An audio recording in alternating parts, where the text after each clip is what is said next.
when COVID first hit, I was just struck with the reality that something major was going to shift, and I wasn't sure exactly what that would be. But as time wore on, and as I had more time to sort of accept the reality of the fact that we wouldn't be getting together, my band as a group, and a lot of things had just completely stopped. I guess I felt sadness. Like I thought, it feels like everything that I do and everything that I love to do has really been destroyed all of a sudden. Was there ever a moment where you were like, I need to pick this instrument up again and I need to get back into it? I don't know if there was a specific moment, but I do sort of think that I picked it up again because I was offered some opportunities. So I sort of am grateful for the fact that some things started to come through, some possibilities for playing online. I think Canada Day online was the first instance of that for me. And then I thought, geez, I better pick up that instrument again to remember how to play it. When the lockdown started in March, that was actually right when I was doing, my producer was doing mixes of the songs that I'd already recorded in January. So for an online period of time, that was good timing for me because it was all on the computer anyway. We don't live in the same city. However, the idea of me having a concert and a CD launch was posing a big problem. I didn't want to leave the CD launch until COVID got better. Like we didn't know, we still don't really know how this is all going to pan out. So I still wanted to present the material while it was fresh and while it still mattered that much to me. So I thought we have to do a concert now, even in COVID times, and how can we do this? So now we've gotten to March and we've gotten through all of that and you've been doing these things with supporting other artists and now you're organizing a concert of your own. Do you want to talk a little bit about that? Yes, I would love to talk about that.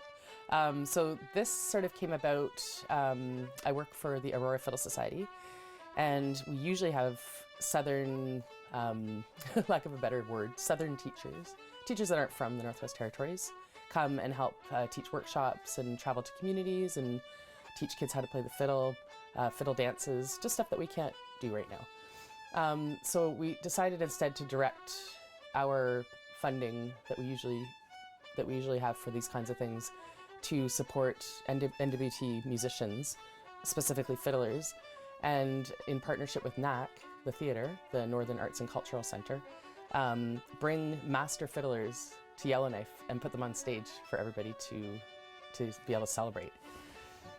Some of these fiddlers are very important to my inspiration in how I play my instrument. Emotionally, it's been important for me to revisit these things, I guess, and then look at myself now and look at where my music is now and tip my hat to these people because they really influence, like I said, the way that I play, the kind of music that I write even is very much influenced by these fiddlers. So how has this changed your view on performing and music and having people listen to it and having a live audience?